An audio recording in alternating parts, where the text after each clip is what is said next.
The sedative should have kept her under for another cycle, but consciousness clawed back like broken glass through fog. Queen Ashira's first sensation was pain, sharp, localized, wrong. Her secondary hearts weren't beating. The realization should have triggered panic, but something else held her attention. Warmth against her thorax, small and rhythmic. Breathing. Not hers. Her eyes opened to impossible geometry. This wasn't the execution chamber. The ceiling curved organic and low, illuminated by bioluminescent strips that pulsed too gently for imperial design. Her body lay on something soft in that warmth. She tilted her head fractionally, ignoring the screaming protest of muscles that hadn't moved in what felt like rotations. A human child sat cross-legged beside her, one tiny hand resting on Ashira's chest plate where her secondary hearts should have been pumping. The child couldn't have seen more than 7 solar cycles. Dark curls framed a face smudged with something that looked like nutrient paste, and those eyes, brown and possibly warm, met Ashira's compound gaze without fear. The child smiled. Ashira's mandibles clicked involuntarily. Humans didn't smile at Kithaeron queens. They cowered, negotiated, or fought. They didn't sit vigil beside them, with hands that radiated heat like miniature stars. "You're awake," the child said, voice barely above a whisper. "Papa said you might not wake up." I told him he would. Protocol demanded Ashira assess her tactical situation. Her limbs responded sluggishly when she tried to move, restrained but not with shackles. Medical wraps, she realized. Precise. Careful. Human medical wraps on a Kithaeron body that most humans would happily vivisect for the bounty alone. "Where?" Her voice came out as broken clicks and subsonic rumbles. The child didn't flinch. "Station 47. The quiet sector. Papa brought you 3 days ago. You were..." The child's smile faltered. "You were dying. He said they took your hearts." Memory returned in fragments. The trial. Her own high command, faces she'd trusted for decades, pronouncing her guilty of compassion, of the unthinkable crime of allowing human colonists to evacuate before orbital bombardment. 600 human lives she'd let slip away, and for that mercy, they'd carved out her secondary hearts while she was still conscious, then dumped her body into the void. She should be dead. By every law of Kithaeron biology, she was dead. "Your father," Ashira managed, forcing her translator implant to function. "Human? He fixes things. Broken things." The child's hand pressed a little firmer against her chest. "He said your hearts were broken, but humans only need one heart, so maybe you could too. Was he right?" Footsteps, soft-souled and deliberate. Ashira's combat instincts screamed warnings her body couldn't answer. A man entered her limited field of vision. Tall for a human, weathered skin suggesting either age or hard radiation exposure. His clothes marked him as station maintenance, the anonymous backbone of humanity's scattered colonies. His eyes, though, those eyes had seen war. He stopped when he saw Ashira awake, one hand instinctively moving toward his daughter. Protective, but not aggressive. Ashira recognized the stance. She'd seen it on colony worlds, on mothers shielding children from her own soldiers. "Mira," he said quietly. "Go check the seals in Section C." "But Papa..." "Now, sweetheart." The child's hand withdrew reluctantly, leaving cold where warmth had been. She stood, and Ashira saw the slight limp in her gait, the too careful way she moved. An old injury, poorly healed, the kind you saw in station orphans who couldn't afford proper medical care. When the child disappeared through a pressure door, the man moved closer. His hand stayed visible, empty. Not attacking, but not relaxed either. "You know what you are," he said, not a question. "Queen Commander Ashira, 4th Fleet." Her title tasted like ash. Former. He nodded slowly. "Found you in a disposal trajectory." Station salvage sensors flagged Kithaeron biosignature. "By the time I got to you, you were clinically dead by your species standards." He paused. "I'm Marcus Chen. Former colony Defiance. I know what your kind did to New Hebrides." The name hit like a kinetic strike. New Hebrides. 3rd planet in the outer terrace. Population 43,000. Ashira's fleet had reduced it to molecular ash in 4 hours. She'd written the after-action report herself, clinical and efficient. "Then, why?" she asked. The question encompassed everything. The medical wraps, the warmth, the fact she was breathing recycled air instead of vacuum. Marcus pulled up a stool, sat with the weariness of someone who'd lost count of sleepless cycles. "My daughter asked me to save you. She said you had kind eyes." He laughed, short and bitter. I told her you didn't have eyes like she understood, that your kind sees in spectrums we can't imagine, but she insisted. Said anyone dumped like trash deserved a chance. Kind eyes. Her who had authorized the deaths of thousands. Your daughter limps, she observed. New Hebrides, Marcus said quietly. We got out on the last transport, barely. Debris caught her leg during decompression. Station medicine here is... He gestured vaguely. We make do. The impossible weight of it settled over Ashira like a collapsing star. This man had lost everything to her actions, and he'd saved her because his daughter asked. His daughter who limped because of Ashiri's efficiency, who sat beside her enemy with a hand over absent hearts. I can't repay this, Ashira said. Truth, raw, undeniable. Marcus stood, moved toward the door, then paused. No, he agreed. You can't. But Mira doesn't understand debts. She just understands that things can be fixed if you're willing to try. His eyes met hers, hard and evaluating. Your translator's working. Your primary heart is stable. Whatever you were before, you're a patient now. My patient. And on this station, we don't throw away things that can still live. He left without waiting for response. Ashira lay in the silence, feeling her single heartbeat against ribs that seemed too large now, too empty. Through the thin walls, she heard Mira singing something in a human language her translator didn't recognize. The sedative should have kept her under. Her secondary hearts should have kept her alive. A human engineer should have let her die in the void. But consciousness had returned, and with it, the terrible understanding that mercy wasn't a uniquely Kytheran concept to be punished. It was something a child could give freely, without calculation or fear. Something a man could extend to his enemy because his daughter believed in fixing broken things. Ashira closed her eyes and felt, for the first time in her long military career, the profound weight of being saved by those she'd tried to destroy. The maintenance tunnels smelled of recycled air and desperation. Ashira followed Marcus through passages barely wide enough for her thorax, her movements still sluggish but improving. 3 days of recovery had restored basic motor function, though phantom pain screamed where her secondary heart should have been. Mira walked ahead, her limp more pronounced in the low-gravity sections, chattering about the station's filtration system with the unself-conscious expertise of a child raised in machinery. Section C has been making that noise for weeks, Mira explained, ducking under a coolant pipe.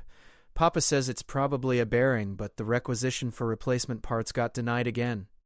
He glanced back at Ashira. Station administration doesn't prioritize maintenance sector requests. We're the bottom of the resource chain. Ashira's tactical mind catalogued everything involuntarily. Station 47 was a frontier outpost, barely registered on Imperial charts. Population maybe 2,000, mostly human refugees from the Outer Terrace conflicts. Infrastructure held together by skill and stubbornness rather than proper materials. The kind of place her fleet would have bypassed as strategically irrelevant. The kind of place where people like Marcus and Mira ended up when they had nowhere else to go. They reached a junction where a massive air recycling unit rattled ominously. Marcus pulled tools from his belt with practiced efficiency while Mira scrambled up a ladder to check pressure gauges. Ashira stood useless, a queen commander reduced to observer. Can you hand me the torque wrench? Marcus asked without looking up. The magnetic one. It took Ashira a moment to realize he was addressing her. She scanned the tool array he'd set on the deck, her compound eyes identifying the implement by its electromagnetic signature. She picked it up carefully, her manipulator limbs still trembled with weakness, and placed it in his outstretched hand. Thanks. He said it casually, as if seeking help from a Kytheran war criminal was perfectly normal. For the next hour, Ashira found herself drawn into the rhythm of maintenance work, holding components steady while Marcus recalibrated connections, retrieving tools from tight spaces her smaller limbs could reach more easily. Mira provided running commentary, explaining in her child's logic how the station breathed, how its heart pumped, how everything connected to keep fragile human life viable in the void. Like your hearts, Mira said at one point, perched on Ashira's shoulder in a way that would have gotten her executed on any Kytheron vessel. Papa took out the broken ones, but your body learned to work with just one. The station's like that too. Parts break, we adapt. That's not how biology works, Ashira said, but even as she spoke, she felt her single heart compensate with stronger beats, felt her respiratory system adjusting flow patterns. Impossible, but happening. It is now, Mira said simply. A proximity alarm shrieked through the tunnel. Marcus tensed, his hand moving to a concealed sidearm Ashira had already identified. Mira's grip on Ashira's carapace tightened. Stay here, Marcus ordered, already moving toward the access panel. Through the metal grating, Ashara heard voices. Human, aggressive. Told you, Chen's in violation of Quarantine Protocol 7. Harboring a hostile bioform without station authorization is grounds for immediate. She's not hostile. Marcus's voice, carefully controlled. She's a medical patient. She's a fucking Kithaeron queen. The second voice belonged to someone used to being obeyed. Do you have any idea what the bounty is on one of those things? Even dead, her neural cluster alone is property of my clinic under salvage rights. Logged and certified 3 days ago. Bounty hunters. The galaxy was full of them, humans and Kithaeron alike, willing to sell anything valuable. A queen's body, even a disgraced one, contained biological material worth a fortune in the black markets. She could hear Marcus negotiating, his voice steady but tension leaking through. Mira had gone very still against her, breathing shallow. The child was afraid. For her father.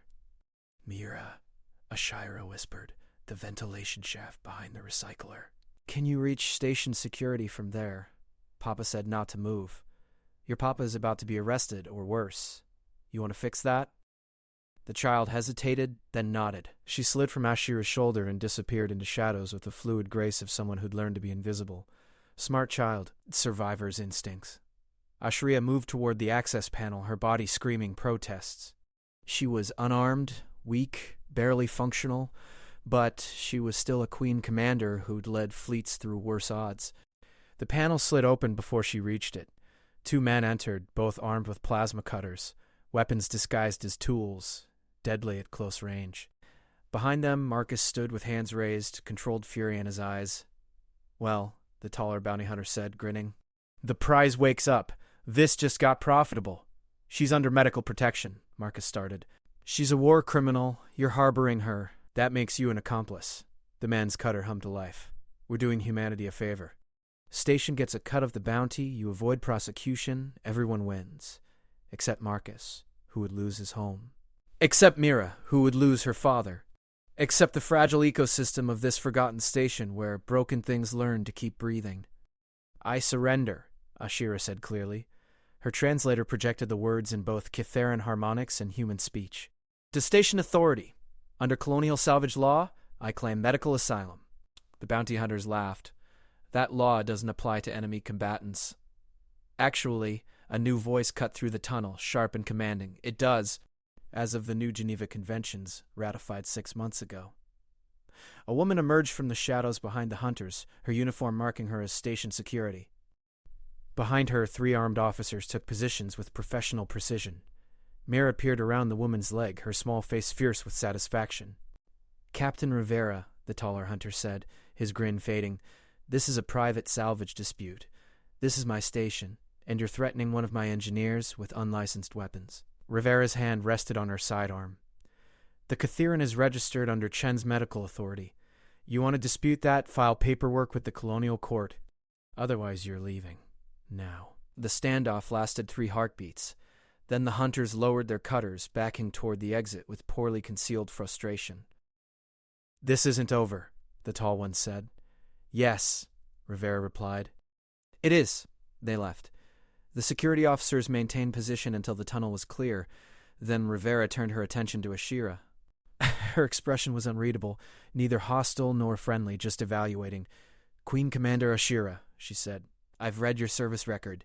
New Hebrides, Talus 7, the Meridian Cluster. Impressive body count. I don't deny it. Good, because I need you to understand something. Rivera stepped closer. This station survives on balance. We have refugees from 17 different worlds you helped destroy. If they find out you're here, Marcus's salvage rights won't matter. They'll tear you apart before I can stop them. Then why protect me? Rivera glanced at Marcus, then at Mira, who still clutched the security captain's leg. Because Marcus Chen has kept this station breathing for 5 years with equipment held together by hope and spite. Because his daughter asked me to help. And because... She paused, something complicated crossing her face. Because if we kill every enemy who surrenders, we become exactly what we're fighting against. She signaled her officers to stand down. You stay in the maintenance sectors. You don't interact with general population. You make yourself useful, or I revoke the protection. Understood? Your papa teach you that? Nuh-uh, the Queen did. She looked at Ashira with new calculation, then at Marcus. Keep her out of sight. And Chen, next time someone threatens you, call me first. Yes, Captain. He was shaking slightly, adrenaline aftermath. Mira ran to him, and he scooped her up despite the low gravity making it unnecessary. Thank you, he said to Ashira. I created the danger. Gratitude is inappropriate. You protected my daughter. That earns gratitude regardless of history. Ashira watched father and child hold each other, watched the fierce love in Marcus's eyes, the trust in Mira's embrace. On New Hebrides, there had been families like this. 43,000 people, each with their own Marcus and Mira, each with reasons to live that Ashira had calculated away as acceptable losses. The recycler, she said, desperate to focus on something tangible. It still needs calibration. Yeah, he agreed. It does. They returned to work, 3 beings in a forgotten tunnel, fixing a machine that kept breathing. It wasn't redemption. It wasn't forgiveness. But it was something Ashira had never experienced in her military career.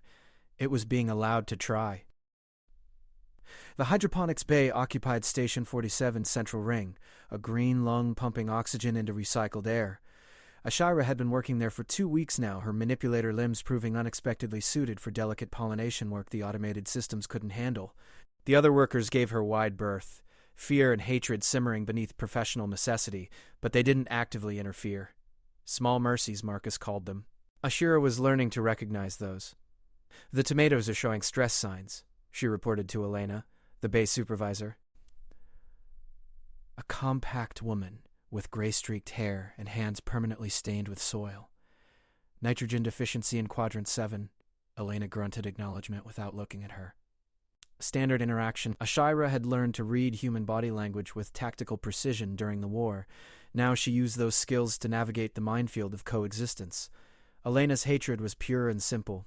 She'd lost a son at Talus 7, but her professionalism wouldn't let the plant suffer for it. Adjust the feed mixture. Radios are in the database. Ashira moved to comply, her single heart steady now, her body adapted to its new configuration with Kytheran resilience. The phantom pain remained, but she'd learned to work through it. Pain was simply information her combat instructors had taught. She was relearning that lesson in a different context. Mira appeared through the access corridor, her limp barely noticeable today. Good day, then. The child had cycles where the old injury flared, leaving her pale and quiet. Marcus hid his worry poorly during those times. Papa says there's a supply shuttle incoming, Mira announced. Priority medical delivery. Elena's head snapped up. They approved the surgical suite upgrade? The manifest says yes. Mira's smile was brilliant. Real equipment this time, not salvage. Elena's hands trembled slightly as she wiped them on her coverall. 3 years? She murmured. 3 years I've been requesting. She caught herself, professional mask sliding back. Good. Maybe now Chen can actually practice medicine instead of performing miracles with junk. She left quickly, probably heading to medical to verify the news. Mira wandered over to where Ashira worked, peering at the tomato plants with scientific interest. Why do they hate you? She asked with child directness. Because I killed people they loved. Oh, Mira processed this. Papa says hate makes you tired. Is that true? I don't know. I never hated before. What about now? Do you hate the people who took your hearts? Ashira had spent hours in her small quarters contemplating that question. Her high command had executed her for mercy. They'd carved out parts of her while conscious, teaching her the price of compassion. By every standard of her culture, they'd been correct. Weakness in a queen endangered the entire swarm. I hate what they made me believe, Ashira said slowly. That efficiency mattered more than lives, that other species were problems to solve rather than beings to understand. But you understand now. Your father is teaching me. Mira nodded seriously. He's good at that. He taught me how to read when the station school said I was too sick. He taught me how to fix things when I got scared of being broken. You're not broken, Mira. I limp. I get tired. Sometimes my leg hurts so bad I cry. Matter of fact, stating reality. But Papa says broken just means you work different, not worse. Like you with one heart. The shipping alarm echoed through the station. Mira grabbed Ashira's manipulator limb. The child had lost all fear of touching her and tugged excitedly. Come on, let's watch the shuttle dock. I'm not permitted in public areas. It's maintenance access. Papa showed me. Against better judgment, Ashira followed. The observation deck was a narrow platform overlooking the docking bay, probably used by repair crews for external inspections. Through the reinforced viewport, she watched the supply shuttle maneuver into dock, its human pilot executing the connection with practiced skill. Standard medical shuttle, but something nagged at Ashira's tactical awareness. The escort pattern was wrong. 2 fighters maintaining formation, military grade, not civilian protection. Her compound eyes picked up weapon signatures that didn't match supply run protocols. "Mira," she said carefully, "find your father." But the child heard something in her tone, survival instinct inherited from refugee parents. She ran, her limp worse when she rushed. Ashira watched the shuttle complete docking, watched the fighters take up guard positions that covered every escape vector from the station. This wasn't a supply run. This was an extraction operation. She made it to medical just as Marcus opened the first delivery crate. His expression shifted from hope to confusion to dawning horror. Inside, where surgical equipment should have been, sat military-grade containment gear, neural dampeners, tranquilizer systems rated for Kitharon biology. Captain Rivera was already there, her sidearm drawn, face pale with fury. "Everyone out," she ordered the medical staff. Now. The room cleared except for Marcus, Ashira, and Rivera. Through the pressure door, Ashira heard Mira calling for her father, heard security holding her back.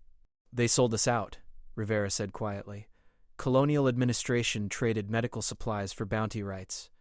That shuttle isn't leaving empty."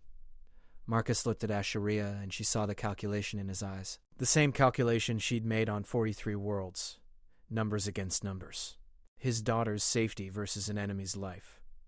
"The surgical equipment," he said. "It was supposed to fix Mira's leg. Real regeneration therapy, not just pain management." I know," Rivera said. "They promised me upgraded security systems. Enough to actually defend this station." Her hand tightened on her weapon. The bounty on a Kitharon queen would fund both. Plus infrastructure repairs, food security, everything we've been begging for. A human in colonial intelligence uniform entered, flanked by armed soldiers. His insignia marked him as senior command, the kind who made decisions that killed thousands with requisition orders. "Captain Rivera, Engineer Chen, thank you for your cooperation. The Kytheran designated Ashira is hereby remanded to colonial custody for trial and extraction of military intelligence. She has medical asylum," Marcus said, "which I'm overriding under Emergency Powers Act. The intelligence value outweighs local protection agreements." The officer smiled, professionally cold. "Your station will receive full compensation as promised. New medical equipment, security upgrades, priority resource allocation. You've done your duty to humanity." Ashera stood very still. This was familiar ground. Numbers against numbers. Acceptable losses. 1 life purchased everything the station needed to survive. Marcus could finally fix his daughter. Rivera could protect her people. All it cost was Ashira's body, her mind, her remaining life spent in interrogation cells until they'd extracted everything useful. She'd made these calculations before. She understood exactly what they were worth. "No," Marcus said. The officer's smile faded. "Excuse me?" "I said no. She's my patient. Medical authority supersedes military retrieval." "Jen, don't be stupid. Think about your daughter." "I am thinking about her." Marcus moved to stand between Ashira and the soldiers. "I'm thinking about what I teach her when I trade lives for equipment, when I become exactly what we're fighting against." "Marcus, this could save the station. By selling someone who surrendered to us for protection. By proving that human mercy only extends as far as profit." He looked at Ashira. "She killed thousands." "I know. I was there, but she's here now, trying to be different. And if we can't allow that possibility, then what the hell are we even fighting for?" The officer's expression hardened. "You're making a mistake. Soldiers secure the Kythron. The troops moved forward. Rivera's weapon came up, not pointing at anyone but ready. Marcus wouldn't move, because he'd learned something in the years since New Hebrides that Ashira was only beginning to understand. That principles mattered more than survival, when survival meant abandoning who you were. "Stand down," Rivera said quietly. Not to the soldiers. To herself, to the calculations in her head, to every practical reason she should step aside. The officer's face flushed. "Captain, I strongly advise. You heard Engineer Chen. Medical authority. The Catheran stays. You're both committing career suicide for a war criminal? Probably, Marcus agreed. But I'll be able to look my daughter in the eye afterward. Through the pressure door, Ashira heard Mira crying, heard security trying to comfort her, heard the child who'd sat vigil over a dying enemy because broken things deserved chances. I'll go, Ashira said. The words came easier than expected. The station needs those resources. Shut up, Marcus said without heat. You don't get to make this decision. It's my life. You want her? Come back with proper legal authorization. File through the colonial courts, like any other bounty dispute. Until then, she's under medical protection on my authority, supported by station security, and you're trespassing. The officer stared at them. Two humans willing to sacrifice everything for an enemy they had every reason to hate. Tactical impossibility. Emotional insanity. Mercy. The colonial administration won't forget this, he said finally. Good, Rivera replied. Tell them we're not interested in trading lives for equipment anymore. Tell them Station 47 survived this long without selling our principles. We'll survive longer the same way. The soldiers withdrew, their officer radiating cold fury. The supply shuttle would leave empty, taking with it the medical equipment, the security upgrades, the promise of easier survival. He was shaking. That was monumentally stupid, he said. Yes, Rivera agreed. We're probably going to regret it. Probably. They sat in silence, two humans who'd just thrown away their station's future. For what? For a Kitharin who destroyed their lives? For a principal that couldn't feed hungry children, or fix broken legs, or defend against the next raid? Mira burst through the door, security unable to hold her any longer. She ran to Marcus, throwing her arms around him. Papa, I heard them. They wanted to take the queen. They wanted to... I know, sweetheart. It's okay. She's staying. We'll figure it out. We always do. Mira looked at Ashira, tears streaming down her small face. You were going to let them take you. It was logical. It was stupid. The child's voice cracked with fury and fear. You don't let bad people win just because it's easier. Papa taught me that. Ashira felt something crack in her chest, somewhere deeper than where her secondary hearts used to be. This child, this broken, limping, brilliant child, had learned principles from a father who'd lost everything, and together they were teaching a war criminal what those principles meant. You're right, Ashira said quietly. It was stupid. I'm sorry. Mira nodded fiercely, then did something Ashira would never have predicted.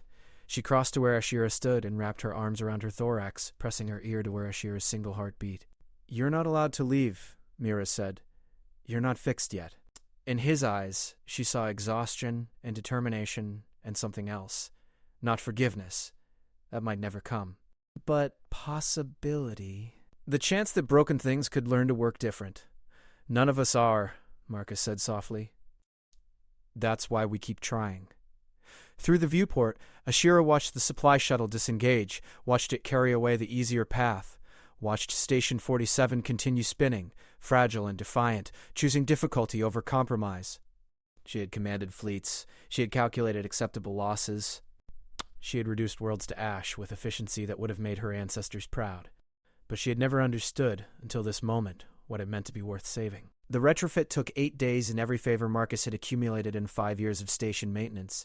Ashira watched him work with mounting concern, saw exhaustion carve deeper lines around his eyes, saw him push past safe limits because his daughter needed what he was building. The surgical suite wasn't regulation. Parts scavenged from decommissioned stations, code patched together from black market medical databases, sterilization protocols jury-rigged from industrial cleaners. It would never pass colonial medical certification. But Marcus had something certification boards didn't account for. Intimate knowledge of making impossible things work. Bone regeneration requires precision within 0.03 millimeters, Ashira said, reviewing his schematics. This calibration is 0.05. I know. I've run the numbers 40 times. It's the best I can do with available equipment. It's not sufficient. It's what we have. Flat, final. The tone of someone who'd already fought this argument with himself. Ashira's manipulator limbs moved across the schematic, her compound eyes seeing patterns human vision might miss. The Kytheron medical matrix I was fitted with before. It used adaptive resonance to compensate for calibration drift. Marcus paused. That's classified military technology. I'm classified military technology. I still remember how it worked. He set down his tools carefully. You're offering to help build a medical device using war tech. I'm offering technical knowledge to fix your daughter's leg. The technology is irrelevant. If I integrate Kytheron systems into colonial medical equipment without authorization... You are already operating without authorization, Ashira interrupted. You chose to keep me alive without permission. You rejected colonial bounty offers. You're retrofitting a surgical suite with black market components. What's one more violation? Marcus laughed, harsh and exhausted. When you put it that way. He pulled up a hollow display. Show me. They worked through the night. Human ingenuity meeting Kytheron precision. Marcus asked questions that revealed deep understanding of biological systems.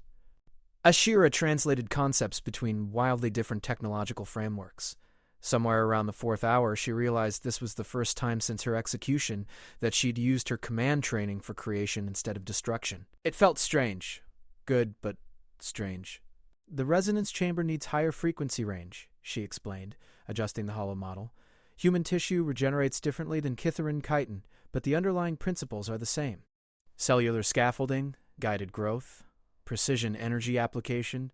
This frequency band isn't safe for human exposure. But in controlled bursts, shielded properly, she manipulated the design. Here, the shield geometry redirects excess radiation into the cooling system. It becomes part of the solution instead of a problem. Marcus stared at the revised schematic. That's brilliant. That's also going to require materials we don't have. The waste reclamation system in Section 9 has shielding that could be repurposed. That's load-bearing shielding. Remove it, and we risk radiation exposure for that entire sector. Not if you redistribute the load pattern. I've been mapping the station's infrastructure. There's redundancy in sectors 12 through 15 that could be rebalanced. He looked at her with new evaluation. You've been planning this. I've been learning your station. Understanding how it breathes, how its heart pumps. You taught me to see systems instead of targets. Ashira gestured with her manipulator limbs, a Kytheron expression of uncertainty. Mira's injury happened because of me. My fleet, my orders. If I can help fix it. You can't fix it, not really. You can help me build equipment that might help her heal. That's not the same as absolution. I know. She met his gaze steadily. I'm not seeking forgiveness. I'm seeking utility. Let me be useful. Marcus studied her for a long moment. You've changed. I had my hearts cut out and got thrown into space. Change was inevitable. That's not what I mean. He leaned against the work table. When I found you, you were dying with the efficiency you'd lived with. No fear, no regret, just acceptance. Like death was another tactical problem you'd already solved. Death is preferable to dishonor in Kytheron culture. And now? Ashura felt her single heartbeat, felt her respiratory system adapt, felt all the ways her body had learned to survive against protocol. Now I think maybe your daughter was right. Broken things can work different. By dawn, they had a design that might work. Marcus looked at it with exhausted satisfaction, then reached for his comm. Chen to Rivera. I need authorization to repurpose radiation shielding from Section 9. The captain's voice came back suspicious. For what? Don't ask details unless you want plausible deniability revoked. You're building the surgical suite. Attempting to. Another pause. Longer. The colonial administration sent new orders. We're not to receive priority supplies for the next fiscal year. Punishment for our lack of cooperation. Marcus's expression didn't change, but Ashura saw his hands tighten. Understood, which means I have motivation to not notice certain resource redistributions. For morale purposes, Rivera's tone shifted slightly. How's it look? Theoretically functional. Practically untested. Completely unauthorized. So, standard station operation. Permission granted. Try not to kill anyone. That's always the goal. Marcus slumped slightly, the weight of consequence settling. Mira's procedure was supposed to happen in a certified facility with trained surgeons and safety protocols. Instead, she gets her father's improvisation and a war criminal's technical assistance. Your daughter has something better. She has people willing to risk everything for her well-being. That matters more than certification. If this fails, if I damage her further, then you will have tried. And trying is what she asked you to do when she sat beside a dying enemy and insisted I could be fixed. Ashura gestured at her thorax, at the space where hearts should have been. How was clinically dead by every standard? You made me breathe anyway. Trust yourself. Marcus looked at her, and Ashira saw the moment he recognized what she was really saying. That faith sometimes meant proceeding despite impossible odds. That love meant risking failure rather than accepting defeat. That Mira had learned those lessons from him, and now he needed to remember them himself. "All right," he said quietly. "Let's build something impossible." Over the next 3 days, they cannibalized half the station. Radiation shielding from Section 9, precision servos from the docking mechanism, optical systems from the main telescope that hadn't been used for astronomy in years. Every component chosen carefully, every modification documented in Marcus's meticulous engineering notes. The station's residents noticed. How could they not, with power fluctuations and equipment relocations? But Rivera ran interference, and the maintenance crews who understood what Marcus was attempting helped quietly, because Mira was their child too, in the way of small communities where everyone's survival depended on everyone else. Elena brought genetic mapping software from the hydroponics bay, designed for plant cultivation but adaptable. "For tissue analysis," she said gruffly, not meeting Ashira's eyes. "If you're going to do this, do it right." A navigation tech named Ko donated time on the station's quantum processor. "Running medical simulations won't show on official logs," he explained. "And I owe Chen for fixing my quarters after the coolant leak. Even the people who hated Ashira, and there were many, contributed because they loved Mira more than they hated what Ashira represented." On the 7th day, Marcus activated the completed surgical suite.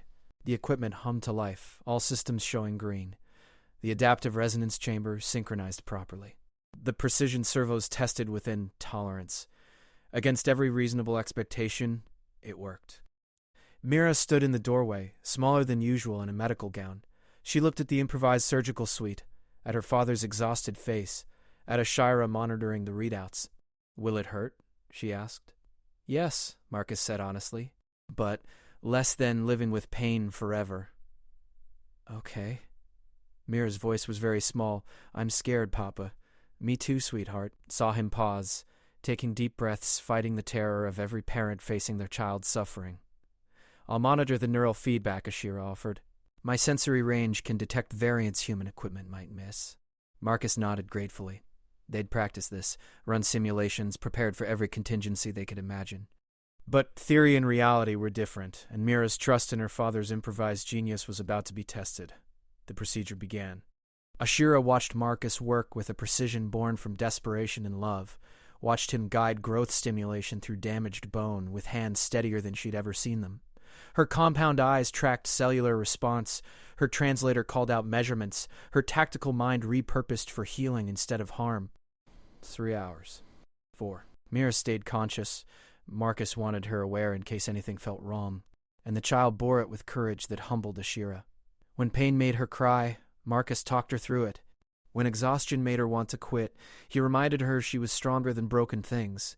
And finally, impossibly, the bone structure showed regeneration, proper alignment, healing guided and controlled and successful.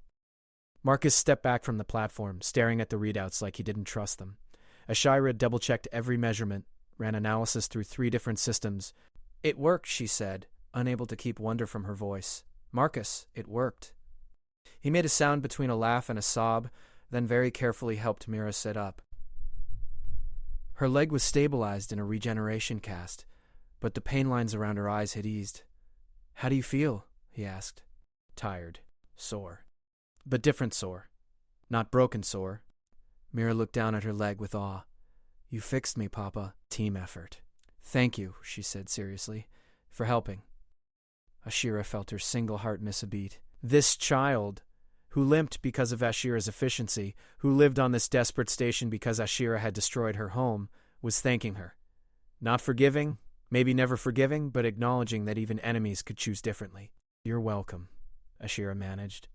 Rivera arrived an hour later to find Marcus asleep in a chair beside Mira's bed, both of them exhausted but breathing easy. She looked at Ashira, still monitoring the equipment, still watching over the child whose world she'd helped destroy and whose body she'd helped repair. "Colonial administration is investigating the station," Rivera said quietly, "looking for violations to justify shutting us down. They'll find plenty." "Yes," Ashira agreed. "When they come, they'll take you. Medical asylum won't matter if there's no station to grant it." "I understand. Marcus thinks you've changed, that you're learning something here. I am. What? Ashira looked at Marcus and Mira, at the impossible surgical suite built from scrap and stubbornness, at the evidence that broken things could choose to heal instead of harm. That mercy isn't weakness, she said. That efficiency without compassion is just cruelty with better documentation.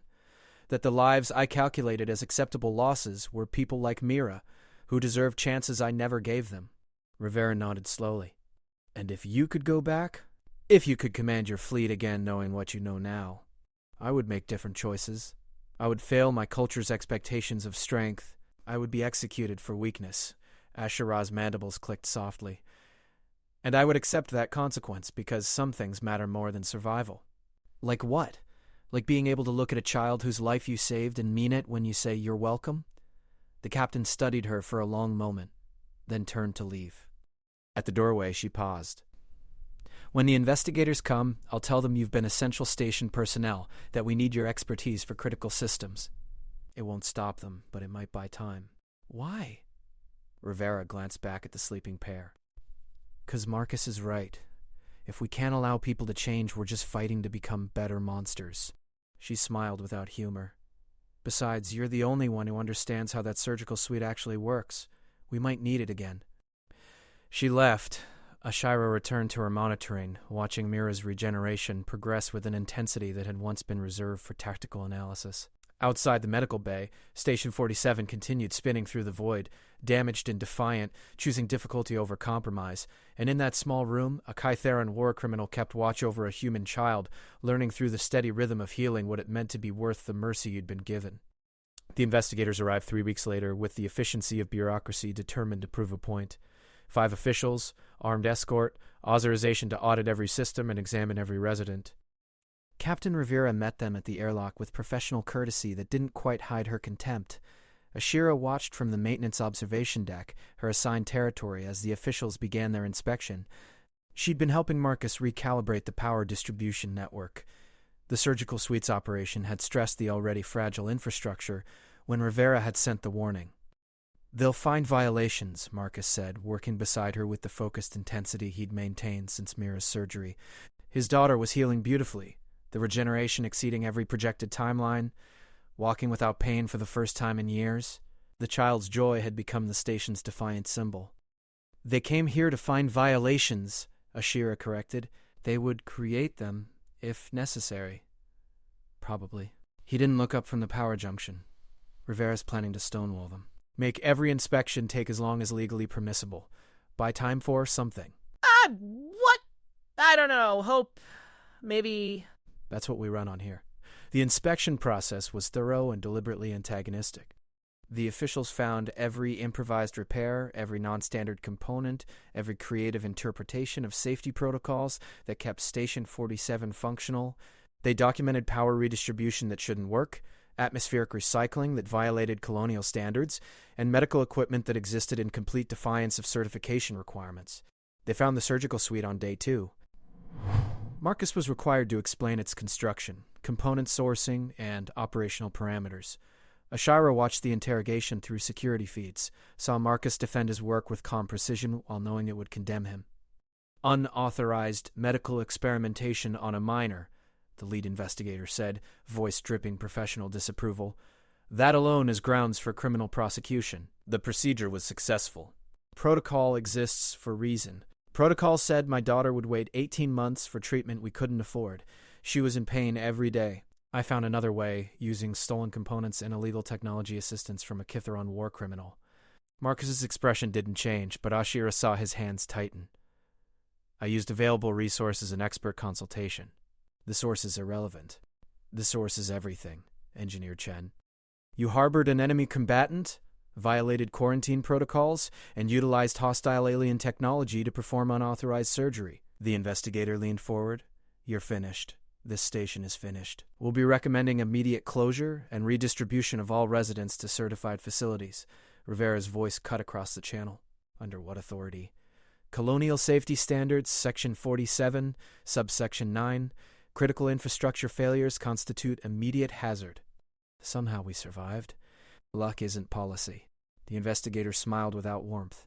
Station 47 is being condemned. You have 30 days to facilitate evacuation. The news spread through the station like depressurization. 2,000 people facing displacement, their fragile community scheduled for dissolution because they'd chosen principles over profit. Because Marcus had saved a dying enemy.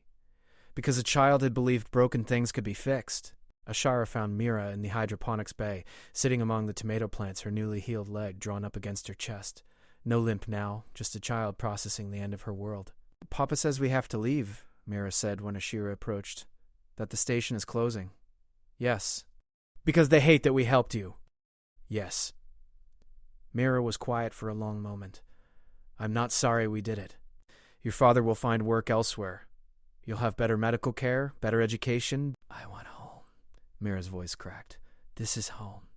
These people are family. We survived here together. And now they're taking it away because we tried to be good. You are good. You chose mercy when calculation said abandon me." "Then why does good hurt so much?" Ashira had no answer. She'd spent her entire military career believing that efficiency eliminated unnecessary pain, that quick deaths were kindness, that calculation was superior to compassion. Now she understood what her victims had known all along, that some losses couldn't be calculated away, that communities mattered more than logistics, that destroying a home was cruelty regardless of strategic justification. "I don't know," she said honestly. "But your father was right. If kindness only exists when it's easy, it's not really kindness. It's just comfort disguised as principle." Mira wiped her eyes.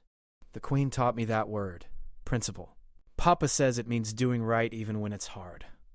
"Yes. Then what do we do? How do we fix this?" Through the transparent aluminum panels, Ashira could see the station's central ring rotating, see the docking bay where the investigator's ship sat like a tumor.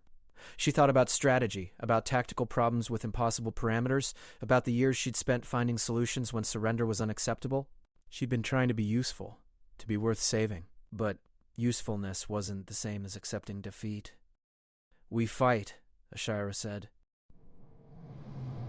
"How? They have authority." "Authority isn't absolute. Your father taught me that when he refused to surrender me." Ashira stood, her single heart beating faster. "They want to close this station because it's inefficient, dangerous, a violation of proper protocol, but they're missing what makes it valuable." "What's that?" "Who build surgical suites from scrap because their children need healing? Who extend mercy to enemies because principle matters more than convenience?" Ashra's mandibles clicked with sudden certainty. They're approaching this wrong. They see violations. They should see innovation. "Captain, I need access to the station's data network. All of it. Infrastructure, medical, social systems, everything Marcus has documented." "Why?" "Because I'm going to build a case that Station 47 isn't a disaster waiting to happen. It's a proof of concept for sustainable frontier development." "That's insane." "Probably. But I commanded fleets. I know how to prepare briefings that make the unacceptable seem necessary. I'm just inverting the technique. You're a Kytheron war criminal offering to defend a human station. I'm a resident offering to protect your community. If you have better options, I'm listening. Access granted. Try not to crash anything critical." Ashariah worked through the night, her compound eyes processing data streams that would overwhelm human cognition. She cataloged every improvised repair, every creative solution, every instance where Marcus and his team had solved problems that should have been impossible. She tracked resource efficiency, survival rates, community cohesion metrics. Station 47 was a disaster by colonial standards. It was also a miracle of human resilience. By dawn, she had a presentation that would either save the station or get her killed. Marcus found her in the data center, surrounded by holo displays showing infrastructure analysis in formats that mixed Kytheron strategic assessment with human engineering documentation. "What are you doing?" he asked. "Like you taught me." She gestured at the data. "Your station shouldn't work.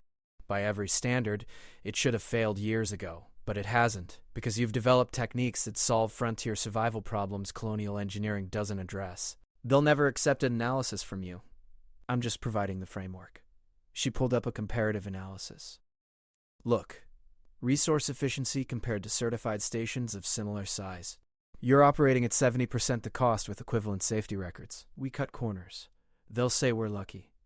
Then show them it's not luck. It's expertise. The kind of expertise that frontier colonies desperately need, but colonial bureaucracy can't teach." Ashura expanded the presentation. You've pioneered adaptive resource management, improvisational medical technology, community-based infrastructure maintenance, things that certified stations can't do because protocol doesn't allow it. Marcus studied the data, recognition dawning. You're trying to prove we're valuable, not just lucky. I'm proving that what they call violations are actually innovations, that closing the station doesn't just displace residents, it destroys institutional knowledge that could save lives elsewhere. They'll never buy it. Maybe not, but we make them consider it. We turn this from a safety inspection into a strategic evaluation. Ashira met his eyes. You saved my life, because your daughter believed in second chances.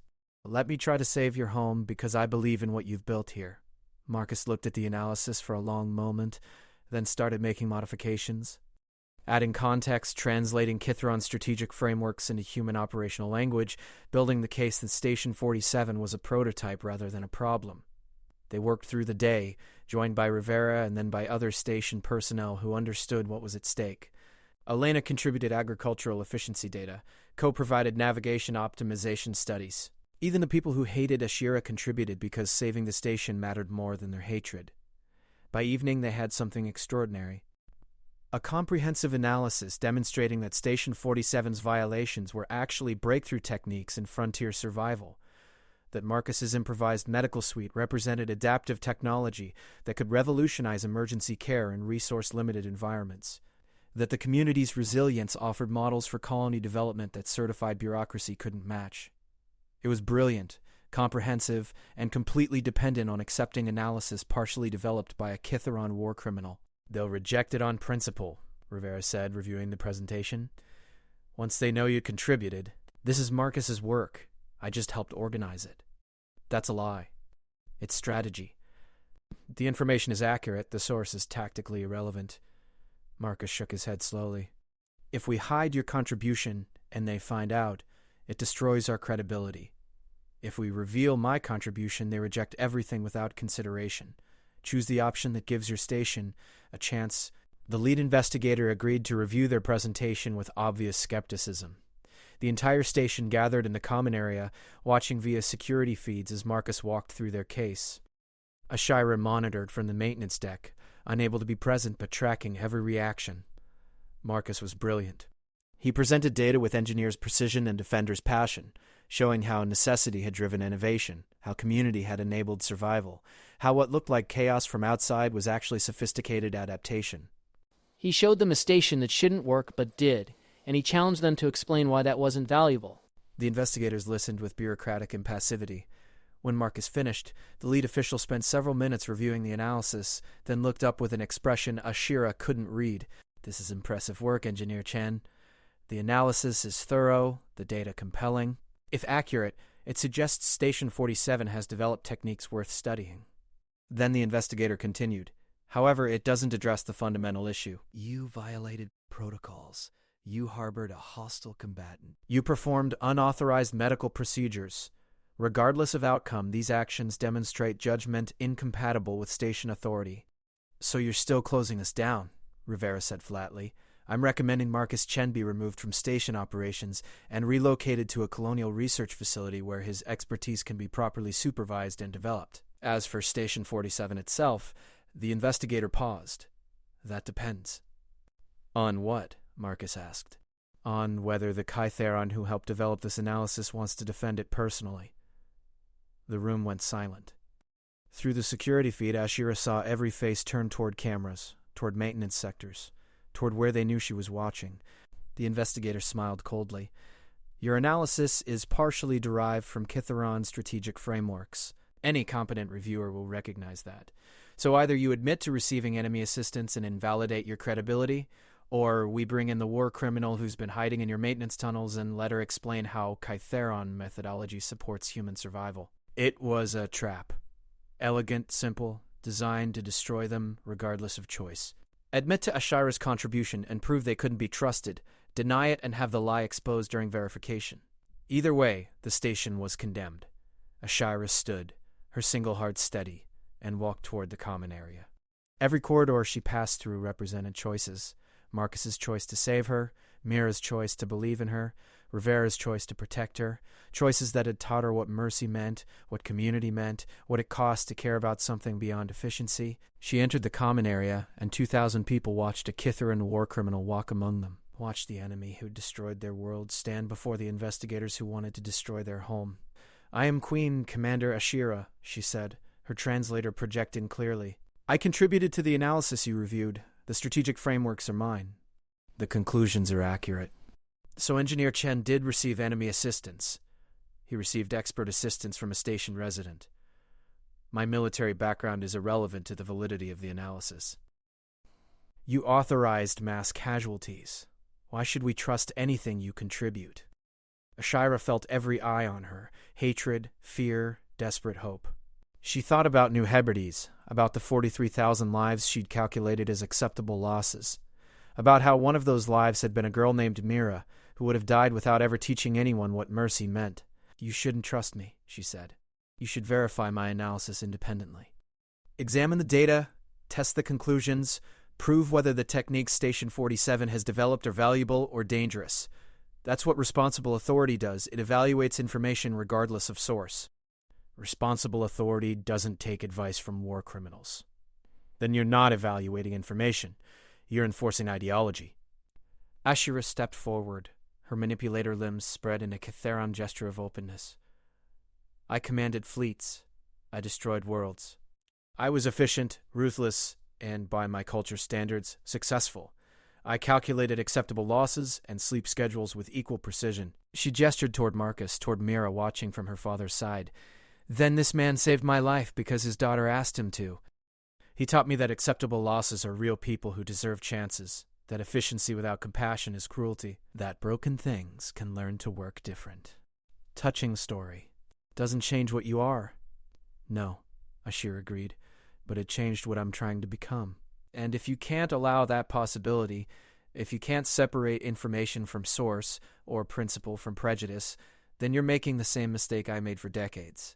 She looked at the crowd, at the faces of people she'd helped in small ways over these weeks, pollinating their plants, fixing their systems, teaching efficiency in service of life instead of death. I calculated that New Hebrides was strategically insignificant. 43,000 lives reduced to acceptable loss. I was wrong. I was evil. And if I could change that decision, I would choose differently even if it meant my execution. Her single heart beat steady. But I can't change the past. I can only try to do better with whatever time I have left. This station gave me that chance. This community showed me what mercy looks like when it's real instead of tactical calculation. So yes, I helped develop the analysis. Yes, my strategic training contributed to the frameworks. And yes, the conclusions are valid regardless of my history. If you can't see that, if you're going to condemn innovation because the source is inconvenient, then you're choosing ideology over evidence. I'm choosing human safety over enemy propaganda. You're choosing comfort over truth. There's a difference. The investigator stared at her, face flushed with anger. "You don't get to lecture me on truth, war criminal, but I get to defend the community that showed me what truth costs when you actually live by it." The silence stretched. Then Mira stepped forward, her heeled leg steady, and took Ashira's manipulator limb in her small hand. "She's right," the child said, "and if you can't see that, you're just scared of being wrong." The investigator looked at Mira, at Marcus, at the crowd of desperate people defending their impossible home, at Ashira, standing among former enemies who'd chosen to let her live. "My report will reflect everything I've observed here," he said finally. "The violations, the innovations, and the irregular community dynamics. Colonial administration will make the final determination. It wasn't approval, it wasn't safety, but it was a chance, slim and fragile, that someone higher up might look at the data and see value instead of violations." The investigators left. The station waited. And, in the common area, Ashira stood among the people she'd once calculated as acceptable losses, learning that fighting for something you believed in was worth every risk, even when the outcome wasn't certain, even when forgiveness wasn't guaranteed, even when all you could offer was the chance to try. Because trying, she'd learned from a child's stubborn faith, was what made broken things worth saving.